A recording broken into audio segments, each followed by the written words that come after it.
Motive. Motive. Motive. My motives. Your motives.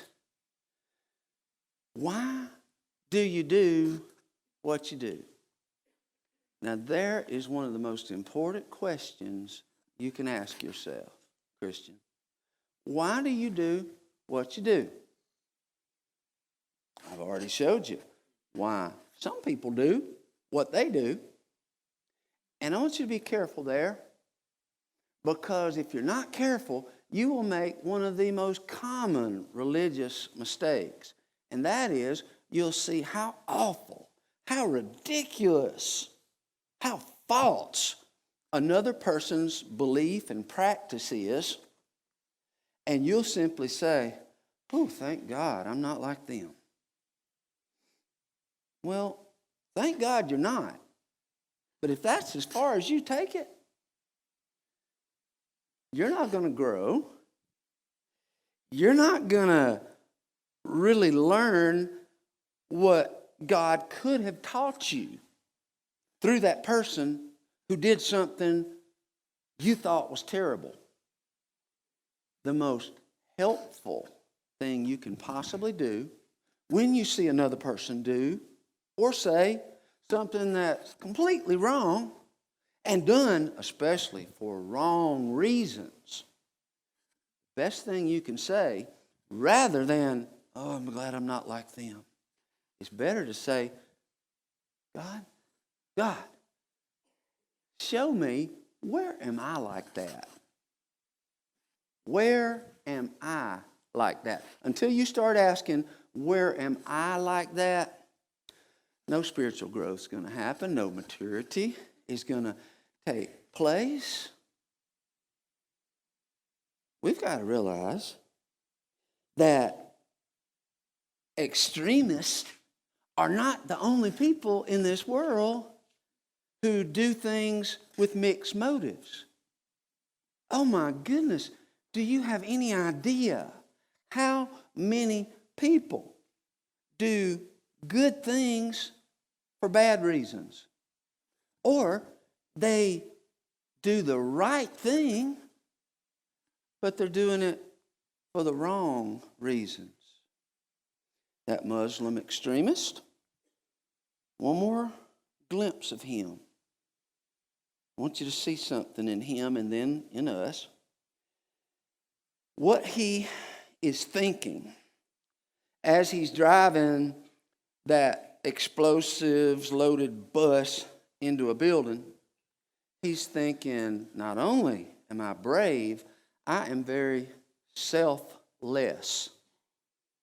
I'm not doing this for myself.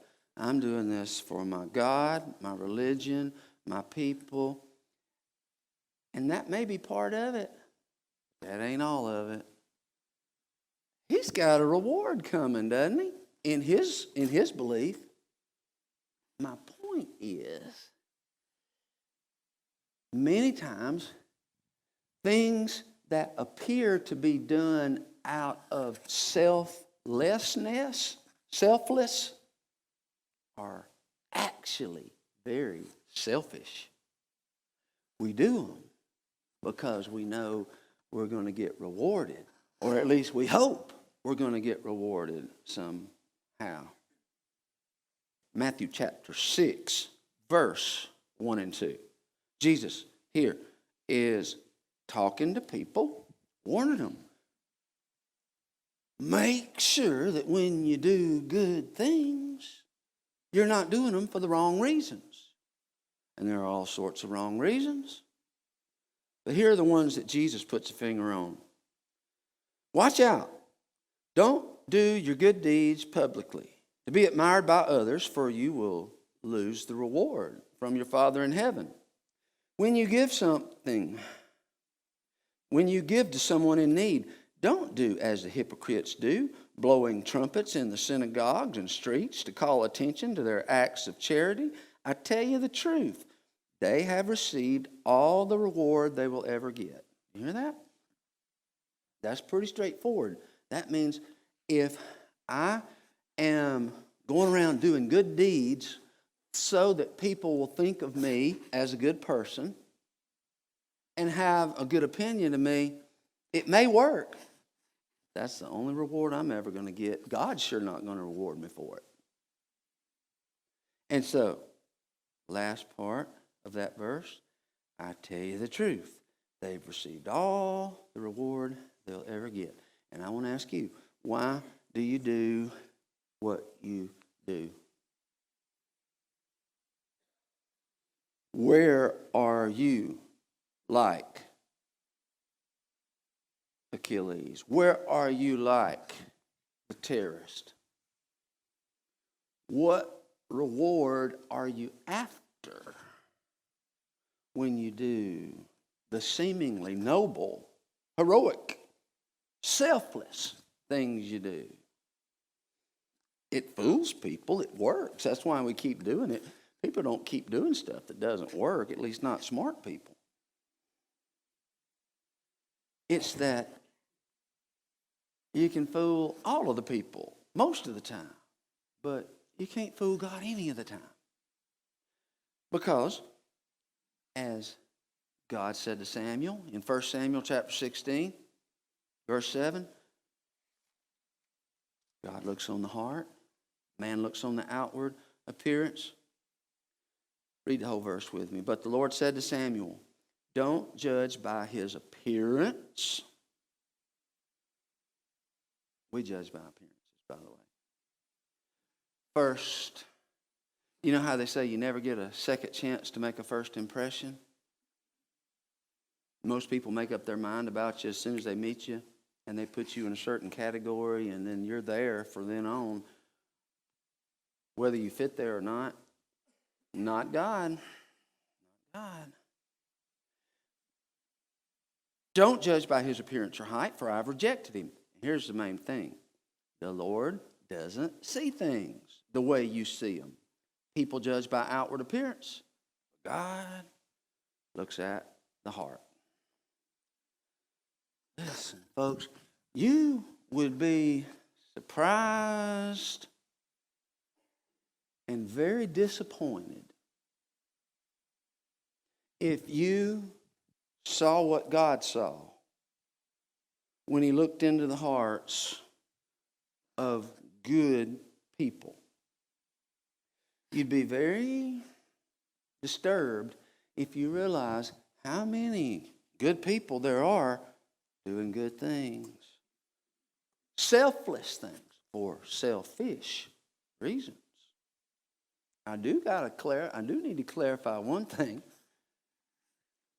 It's better to do good for the wrong reason than not do it at all. My goodness. If the only good that it was ever done in this world was by people with perfect motives, little, if any, good stuff would happen. But what's really driving people? Once there was a man in my church who was very successful in his town. Successful, well-respected, kind of person everybody knew.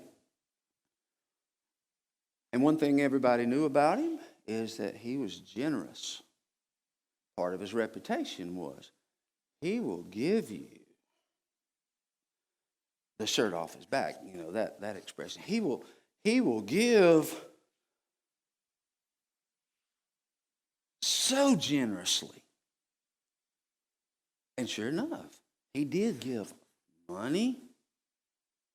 He gave physical gifts and time to a lot of people who thought he was a wonderful person. I thought he was wonderful. I was very impressed with him until I got to know him. And he got honest with me. By the way, the reason he got honest is because he came to the place in his life where he was tired of the deceit and the pretending. And he wanted to truly do what's right for God and others for the right reasons. And And we spent a lot of time talking about this, but it had to start with a confession. He said, Lance, I got to tell you, one reason all these years I've given away so much stuff is that I notice when I do, people are very impressed with my generosity. And that feels good. He also said, when they show appreciation, or when they really brag and tell others what a good, giving, helpful person I am, it sort of gives me a lift, a hit. It makes me feel good. And so I want to do it again and again. But I wasn't doing it for them. I was doing it for me. And before you decide that that man was this terrible person and thank God you're not like him, ask, where am I like that? All of us have seen the television infomercials. Starving children in Africa. Pathetically malnourished. Pitiful. Swollen stomachs. Arms with nothing but bone and skin. Flies just living on their face because they've even lost the strength and the will to keep swatting them away. Very, very moving. Am I the only person in the room who's ever seen one of those commercials and felt guilty? Anybody else ever felt guilty? Well, feeling guilty feels bad. And I don't like feeling bad. So do you know what feels really, really good? To immediately get online or on the phone and send them money. Then I feel good. Oh, now I feel good. I can get the picture of this child I'm sponsoring. I can put it on my refrigerator, and every time I pass by, it'll make me feel good again because it'll remind me that I'm doing good. Listen, I'm not saying that that's the only reason we do such things. No. A lot of it is genuine love and compassion, but not all of it is. The sooner we begin seeing the truth about things like that, the sooner we can really begin to grow. Do you know how you would know when you did the right thing for the right reason? How would you know? Here's how you would know. When you really do the right thing for the right reason, you pretty well won't even realize you've done it. Stick with me, let me explain. Remember Jesus talking in Matthew 25, and he says to those on his right, "Come, you blessed of my Father, enter the paradise prepared for you from the foundation of the world. For I was sick, and you visited me. I was hungry, and you clothed me. I was in prison, and you came to see me," and so forth. And what was their question? Lord, when did we ever help you that way? When did we ever do these good things you're talking about? And of course, he said, when you did it to them, you did it to me. My point is, they didn't even realize what good they were doing. Now, I sure Can't always do it that way, but that's the goal.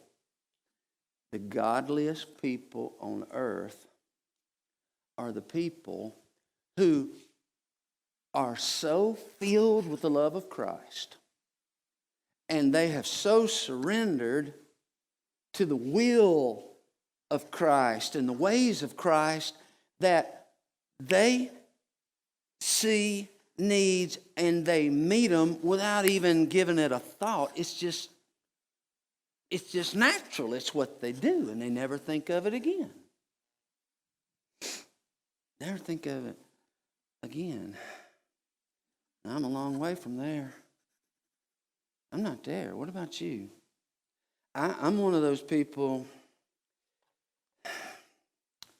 I'm one of those people who still find myself doing things, and then after doing them realize maybe I didn't have a bad motive, but it was a mixed motive.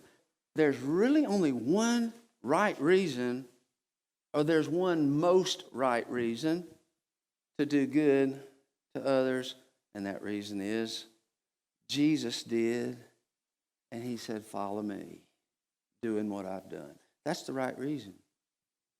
And so if I'm doing it that way, if you're doing it that way, just because that's what Christ is telling you to do, you will have the satisfaction of feeling good about that no matter what they do with the gift, the opportunity.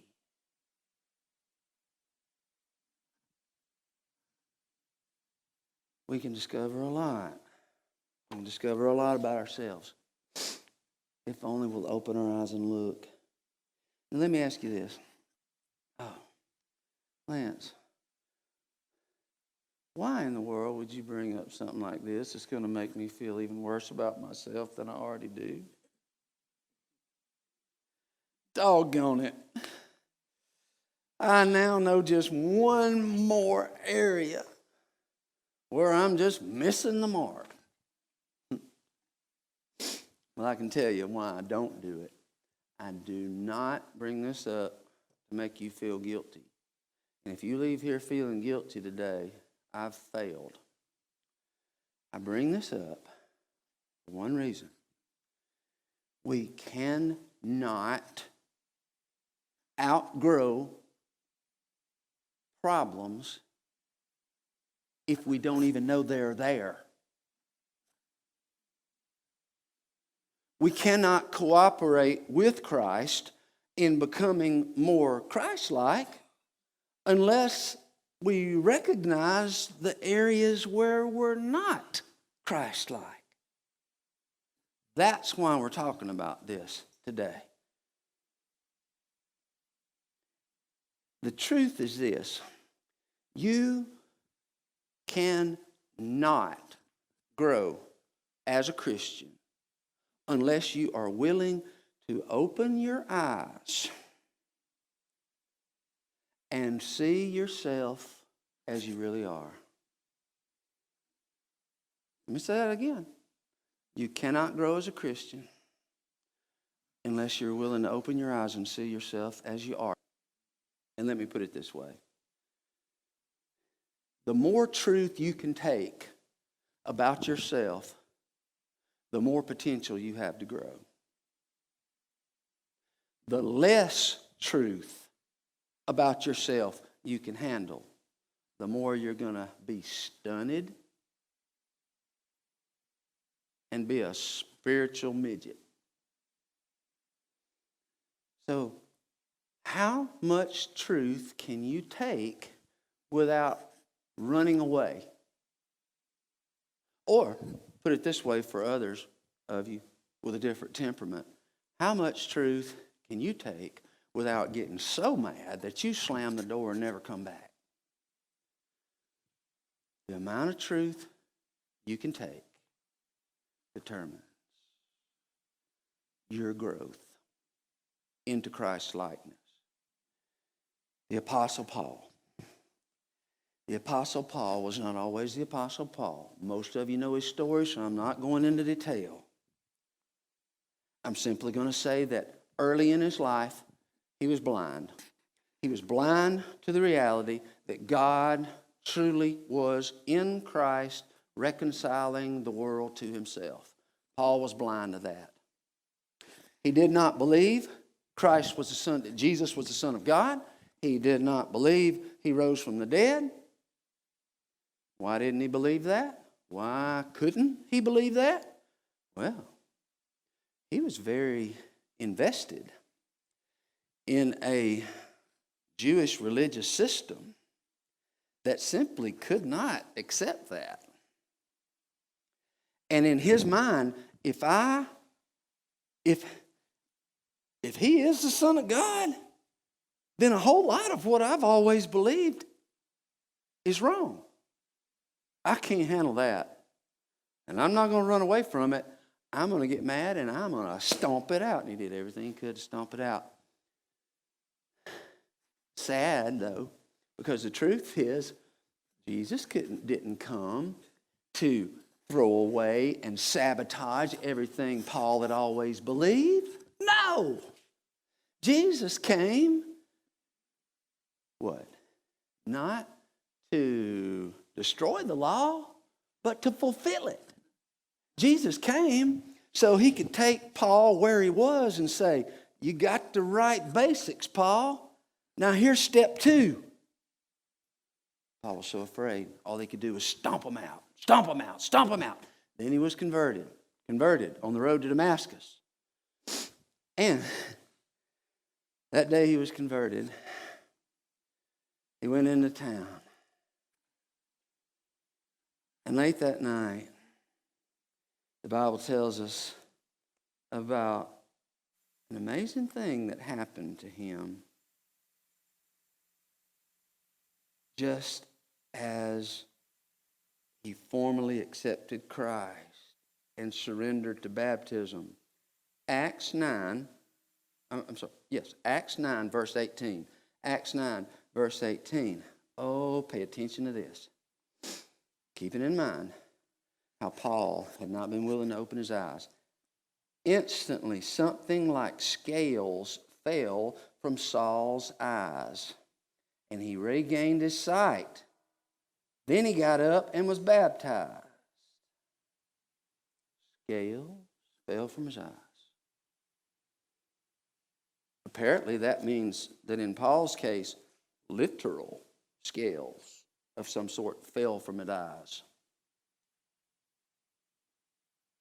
But the deeper truth, the most important truth, is on that day, all those scales of defense,